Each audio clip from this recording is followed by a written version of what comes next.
Shalom. Semua warga kerajaan pasti pernah melawat orang yang sedang susah di rumah sakit atau dalam penjara atau dalam masalah. Dan kalau kita mengunjungi mereka, kita biasanya membawa sesuatu lah, entah bunga, entah buah-buahan, ataupun lebih praktis uang dan sebagainya. Apa yang dibawa oleh the God of Israel? Firman Tuhan mengatakan dia datang untuk membawa kelepasan dan menumbuhkan tanduk keselamatan.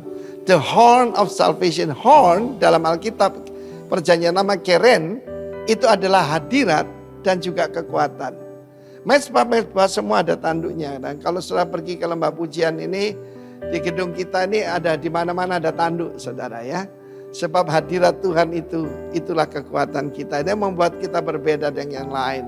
Dan firman Tuhan berkata bahwa kelepasan itu redeem, menebus. Menebus ini istilah dagang.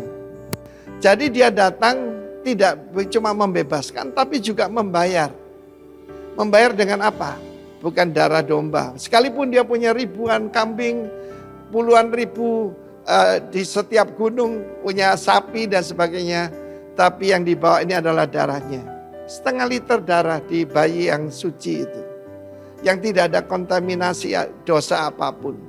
Dan itulah kekuatannya. Dan di garis keturunan dari mana?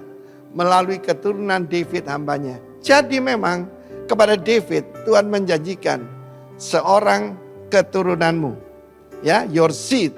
Ternyata bukan Solomon, bukan Rehabeam, bukan Yosafat, bukan Hizkia, tetapi Yeshua, Yesus Kristus. Melalui keturunan hambanya. Karena itu kalau baca Alkitab mulai dengan Injil Matius. Dan di sana disebutkan silsilah Yesus Kristus, the son of David and the son of Abraham. Abraham punya perjanjian dengan Israel, tapi lebih spesifik kepada keluarga daripada David. Bahwa tidak akan berhenti seorang keturunanmu akan memerintah di atas takhta. Dan kita tahu melalui Yekonia yang terjadi adalah kutuk bukan berkat. Tetapi melalui Yesus Kristus maka berkat Abraham sampai pada bangsa-bangsa lain. Dan dia datang membawa kelepasan. Dia membawa kekuatan, tanduk keselamatan. Dalam hidup saya dulu takut dengan kuasa kegelapan, saudara. Seperti kebanyakan pada kita. Sampai saya menerima Kristus dan tanduk keselamatan ditumbuhkan. Makin lama makin kuat, saudara. Kehadiran Tuhan dalam hidup kita. Karena itu bukan cuma who, sekarang itu what. Apa yang dibawa oleh dalam visitation ini. Dan juga untuk menunjukkan rahmatnya kepada nenek moyang kita. Karena ada perjanjian Abraham itu tadi. Karena itu semua saudara mari bersuka cita di minggu kedua Advent ini. Sebab dia datang tidak cuma menunjukkan simpati.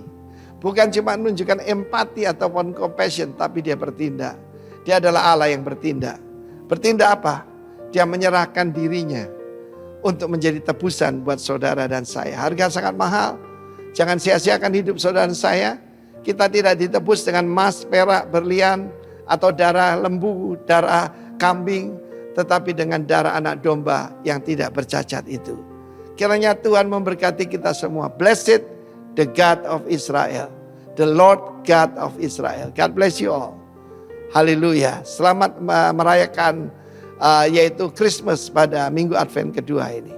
Haleluya. Amin.